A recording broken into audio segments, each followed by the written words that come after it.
Tonight on KPBS Evening Edition, climate change activists raise the alarm.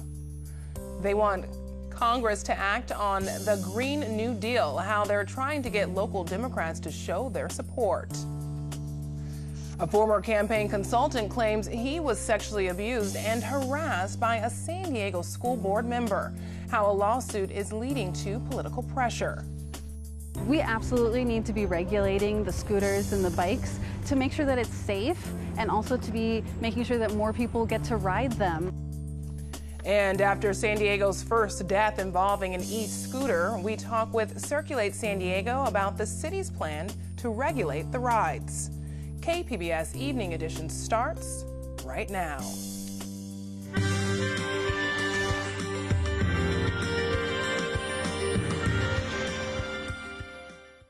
Tuesday, March 19th. Thanks for joining us. I'm Ebony Monet.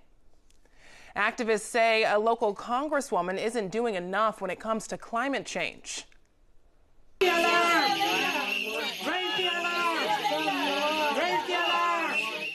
The local nonprofit San Diego 350 says it wants to make a lot of noise to symbolize it's time to raise the alarm. Congresswoman Susan Davis was not there during today's action at her office in North Park. She's being urged to support and co-sponsor the Green New Deal. It's a wide sweeping plan to change the nation's economy in a way that will reduce carbon emissions. She wants to see details. She wants to see how it's going to work before she decides to support it or not. But that's not how any of the great movements in this country have happened. So whether it was the New Deal in response to the Great Depression or, the mobilization we did in World War II in order to meet a common goal, it requires the goal first and for our political leaders to build support for that. Susan Davis says that she is willing to take all the necessary safe climate actions. But those days are gone. It was 20 years back you could have started those things. But today we've got IPCC, the International Panel on Climate Change, has already declared, and our own government has declared, that unless we act within, get the carbon out of our economy within 10 years, it will be game over. And Susan Davis, I think she knows it.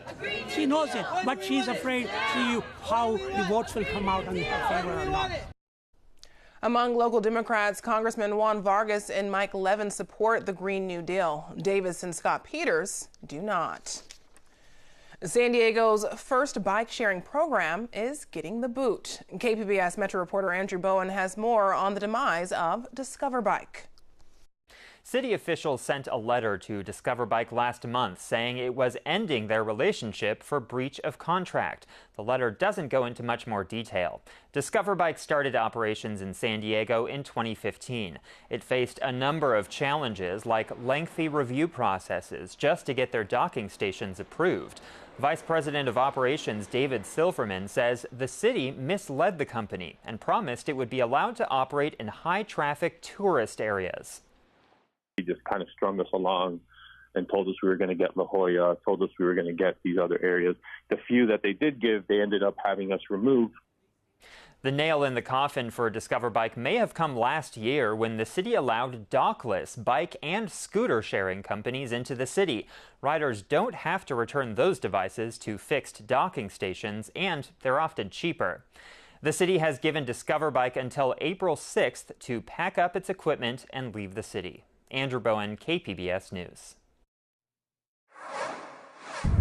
San Diego is currently considering more regulations for e-scooters and e-bikes, including the mayor's recommendation that the speed limit be lowered, particularly in certain areas, in addition to other things such as limiting where they can be parked and requiring signage which states that riding on the sidewalk is prohibited and more. This as the city responds to its first e-scooter death, the second in the county. I'm joined now by Maya Rosas from Circulate San Diego. Maya, thank you for being with us. Thank you. So what do you think about the regulations currently being considered? So the mayor's current proposal addresses a lot of the issues that people had with scooters and bike share, and that includes issues with accessibility for people with disabilities, pedestrian access, but also the need to encourage the use of scooters and bikes so that we meet our climate action plan goals. In Circulate San Diego, what was the reaction to this recent scooter death? One loss of life on our streets is too many. So KPBS recently talked to the medical director of trauma at a local hospital who recommended that wearing helmets, driving or riding with familiarity, driving without being intoxicated, and not riding at night are some preventative steps that people can take. What else would you add to that? Those are great preventative steps for everyone to take advantage of to make sure that they're safe, but we also need at the same time for the city to make commitments to make the roads safer for everyone, because you're more likely to die by getting hit by a car, whether you're a scooter rider, a pedestrian, or a bicyclist, than you are with any other mode of transportation. And right now, it is prohibited for these e-scooters to be operated on sidewalks. That's something that you don't really see being enforced. Do you think it's safe for novice to merge into traffic? This is why we need to be building bike lanes and safe, protected infrastructure, not just for your traditional bicyclists, but for your dockless scooter riders and e-bike riders, because people ride on the sidewalk when they don't feel safe on the road. They'll start riding on the road when they feel safe with protected infrastructure. And of course, this protected infrastructure, it won't just happen overnight. That's right. Is there a first phase that's really important that we roll out first? What needs to happen now? So downtown is currently in the midst of installing protected bike lanes. These are going to be a model for the rest of the city. And downtown's a great place to start because there's so many people riding scooters and bikes there. But these protected infrastructures like protected bike lanes need to be expanded throughout the city into our urban core. And what about helmets in the interim? People should absolutely wear helmets to protect themselves. Unfortunately, a helmet can't save your life if you get hit by a car traveling high speeds. And so that unfortunate reality means that we need to do much more than simply promoting helmets. We need to be making sure that everyone is safe on our roads and isn't going to get hit by a car. Maya Rosas, thanks for joining us. Thank you. I'm Amna Navaz. Tonight on the NewsHour, a cyclone destroys nearly an entire city in Mozambique, cutting off aid to victims. It's coming up at 7 right after Evening Edition on KPBS. 2 asylum seekers from Honduras had hearings in immigration court in San Diego today. Theirs were among the first cases heard under a Trump administration pilot program to have asylum seekers wait in Mexico in between their court dates. A lawyer for Human Rights First asked the judge to let her clients stay in the U.S. because they fear returning to Mexico. They've received threats, and the shelter that they're staying at has received threats for sheltering asylum seekers. And there have been individuals at the shelter who've been attempted kidnapped, things like that. So they're pretty scared to be there. The judge responded by ordering the U.S. government to evaluate their fears of returning to Mexico. They will remain in the U.S. until those evaluations happen. The Return to Mexico program is being challenged in federal court by the ACLU and other advocacy groups. The San Diego Democratic Party is debating whether it should call for the resignation of one of its school board members. Kevin Beiser is facing a lawsuit from a former consultant. The unidentified man says he was coerced into a sexually abusive relationship for over a 5-year period. Beiser has not made any public comment on the allegations. He was reelected as a trustee on the San Diego Unified School Board last year.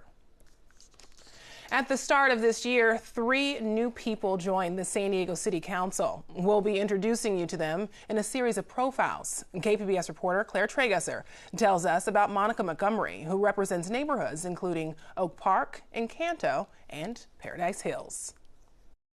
In the week before the November election, a group of District 4 residents gathered for a rally. They were there to fight back against mailers sent out attacking Monica Montgomery. Monica is the candidate for us. So I am just imploring everybody, reach out to somebody you know. That was when I said, wow, this is, we really have a chance, because it was such a positive reaction for our campaign from such negative ads. That was really a turning point for us. Montgomery was in a tough battle to unseat an incumbent, her former boss, Myrtle Cole. She said that rally made her start to believe she could win. It showed that I'm definitely the candidate, but the campaign wasn't just about the candidate. It was about everyone who stood there and everyone who spoke, and their voices were heard. And so, yeah, it was just part of the magic of the campaign. The message of her campaign was that she was the voice of her community. When she won handily, it seemed to affirm that message, that she's there to listen to the people she represents. Now, a few months into her term, Montgomery is spending a lot of time doing just that. Our parks are not being taken care of as well as other districts. One evening a few weeks ago, Montgomery was at the Paradise Hills Recreation Council meeting, listening to residents' concerns about parks, cleaning up trash, and why people should make appointments to see her during her office hours. The reason why I did it this way is because I understand that sometimes people come to the district office and either a council member is not there or they end up waiting in lobbies for 2 to 3 hours. Cole, the former council member, was criticized for not spending enough time in her district. In fact, a KPBS analysis of which council members spent the most time in their districts on evenings and weekends found Cole was at the bottom of the list. In her first month in office, Montgomery had more than 20 district events, either on weekends or visiting neighborhood council meetings, which would put her at the top of the list. Of course, that may be new council member enthusiasm. The test will be if she's still in the district in a year or two. And being visible in the district is just one of the expectations Montgomery has to meet. Residents have put a lot of hope in her that she'll make big changes, bringing more jobs, improving relations with police, building streetlights, and cleaning up trash. I wouldn't call that pressure. There is an expectation out there. We, because I had worked at City Hall before running, I always tried to be very clear in that the one thing that I can promise is that you will see me, that I will be visible, that I will show up, and that everything that you will tell me will bring it back to the office and we will communicate. You know, some things we're going to be able to do very quickly. Some things will take years. Some things we may not be able to do. And we've consistently communicated that. She has 3 big areas she's focusing on first: improving relations with police by reviewing use of force and racial profiling in the police department, and doing things like creating incentives for police to live in neighborhoods where they work. Second, building economic opportunity by ensuring city contractors have diverse hiring practices and hire locally. And third, constituent services, meaning getting streets paved, picking up trash, and building streetlights. Montgomery says she thinks having a brand new district staff will speed these goals along. She made the commitment during the campaign to clean house, getting rid of all of Cole's former staff. And she's mostly done that. Only one staffer worked for Cole in the past, and many haven't worked for the city before. I wanted to start off new and fresh, looking at city services with a new eye, and, differently. We have some experience in the city. We have some staff members that are bringing their experience from outside to the city, and it's about half and half. Montgomery has tackled the first 100 days in office and knows she has high expectations to meet. But she's confident she's the right person to be her district's voice. She says that's her only focus for hopefully the next 8 years. It really is really a shame that a certain sector of our city has been treated this way for so long. And so I am completely dedicated to that right now, and I don't even want to put my energy or focus elsewhere right now, because it just will not be helpful for why people voted. Claire Tregesser, KPBS News. Montgomery will talk about what she's done in the first 100 days in office tomorrow night at the Skyline Hills Branch Library. A high surf and a chance of rain is expected over the next couple of days. Aaron Calandra has details in tonight's forecast. Good evening. I hope you had a nice day today. The weather is still looking pretty good at this point, but we do have some showers heading in our direction. So here we are across the county today, looking good. Lots of sunshine, temperatures pretty comfortable around here. Taking a look at the big picture, well, notice this out in the Pacific. We have a low pressure system that's driving toward the coast, and that's going to bring us a couple of showers starting off on Wednesday. So for tonight, we are becoming pretty cloudy with that storm approaching. 58 degrees for our overnight low. And across the county, everyone should expect to see those clouds rolling in, even some showers across Oceanside at 50 degrees tonight. And Chula Vista coming in at 54. The interior areas, you'll notice a few clouds. Temperatures in Borrego Springs at 57. Now tomorrow, we do have a weather alert. We have high surf advisories. Waves will be up to around 8 feet at times. And this is in effect from 1 p.m. Wednesday through 1 o'clock on Friday. With that storm moving in, the ocean is angry, so be careful out there. It's going to be dangerous with rip currents.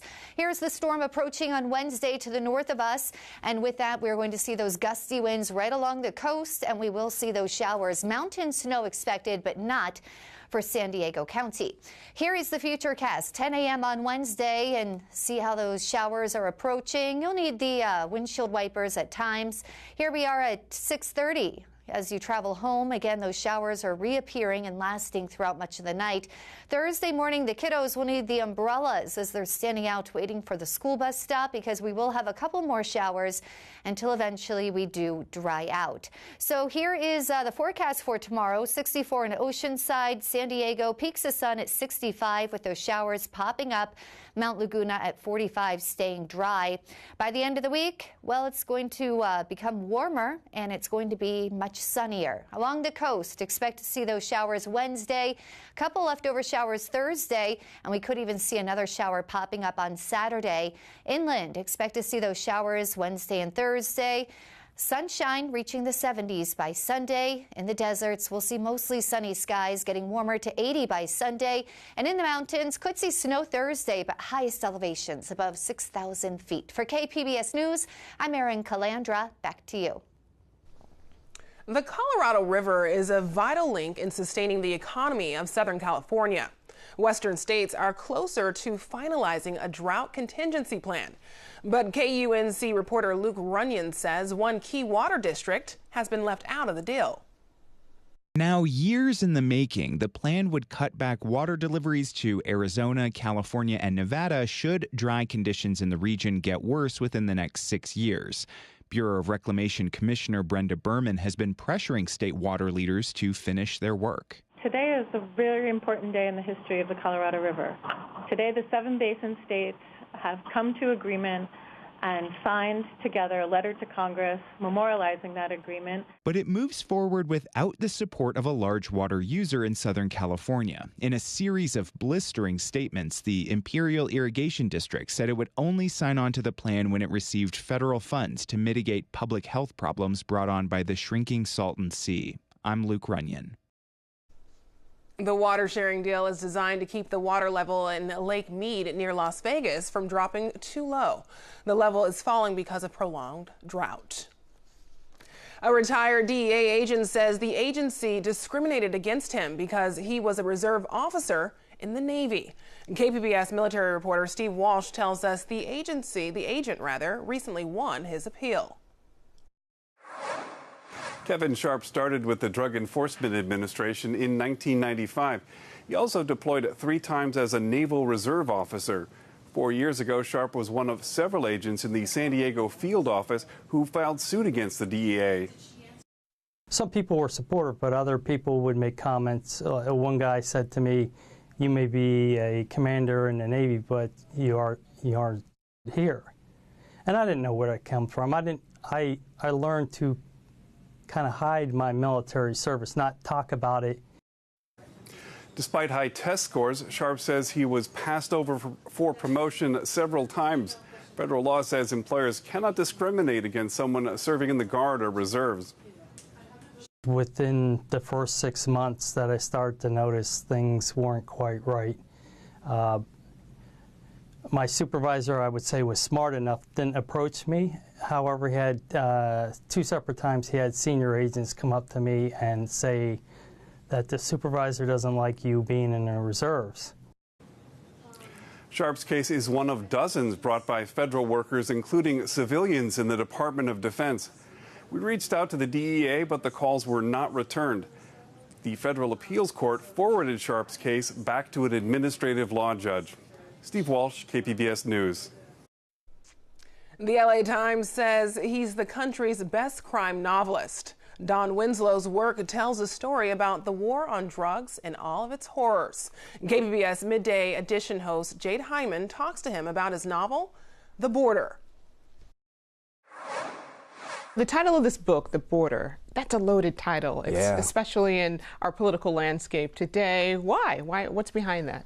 You know, it's the third in a trilogy about the Mexican-American drug trade. So the border naturally figures into that. It's an important aspect.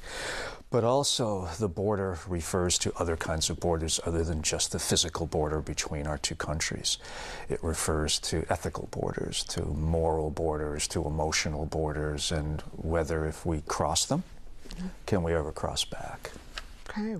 And, you know, the book is the conclusion of a trilogy. There was The Cartel, there was The Power of the Dogs, all of them cartel thrillers about that war on drugs that you mentioned. What inspired you to write about this? It's not a happy story, really. You know, back in September of 1998, there were 19 innocent men, women, and children slaughtered in a little town in Baja, not very far from here. And I couldn't get my head wrapped around how that could happen, how any phenomena could get to that point. So I started researching, and now, 20 years down the line, here we are. And how much research did it take? I mean, each story is packed with so much detail and parallels a lot of truth. How did you research for these books? It seems like you have to do a lot of digging for this. How long do you have? You know, the first book took me 5.5 to 6 years to research and write. And so it was a matter of reading a lot of history, a lot of journalism, a lot of court documents and government papers, but then getting out on the scene, talking to people from all aspects of this thing. Right, I was going to ask, I mean, who did you shadow for this? I didn't shadow anyone particularly, but I talked to a lot of people. I mean, I sat down like we're talking, obviously without cameras and microphones, but a lot of conversations, a lot of time spent on the border in various places in Mexico and elsewhere, and yeah. Okay. And the detail in your writing, again, parallels everything. Tell me about the main character, Art Keller, and how he's developed into this storyline in the border. Art Keller, we meet him in the first book, The Power of the Dog, as an idealistic young DEA agent in Mexico, a true believer in the war on drugs. By the time we meet him in the second book, not so idealistic and certainly not so young. He's become cynical, kind of jaded. We meet him in this book, The Border, the third book. He's become the head of DEA, specifically charged with doing something about the heroin epidemic. And he realizes that the problems are greater here at home than they are down in Mexico.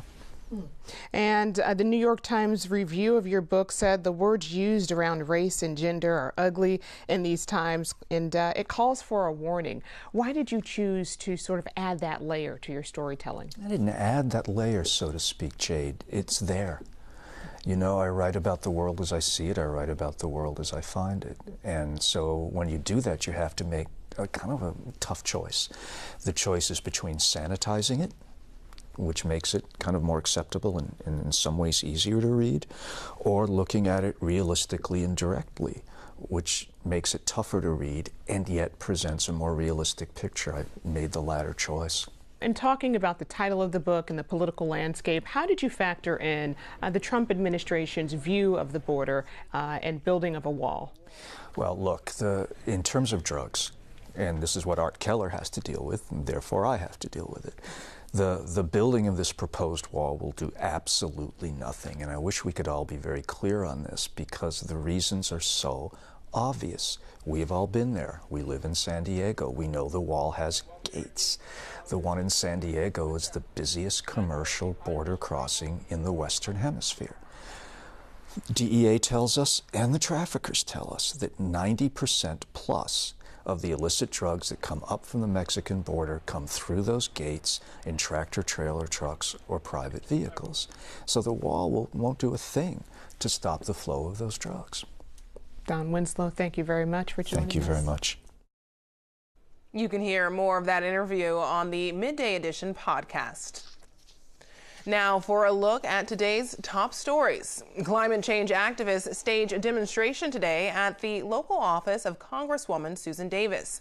They're urging her and other Democrats to support the Green New Deal. It's a bill that would transform the U.S. economy to better address climate change. The San Diego Democratic Party is debating whether it should call for the resignation of one of its school board members. Kevin Beiser is facing a lawsuit from a former consultant who accuses him of sexual harassment and abuse over a 5-year period. Beiser was reelected as a trustee on the San Diego Unified School Board last year. San Diego's first bike-sharing program is getting kicked out. Discover Bike started operations in 2015. The city is ending its relationship with the company for breach of contract. The company claims it was misled by the city. Discover Bike must remove its bikes and docking stations in the next few weeks. You can find tonight's stories on our website, kpbs.org/evening edition. Thanks for joining us. Have a great night.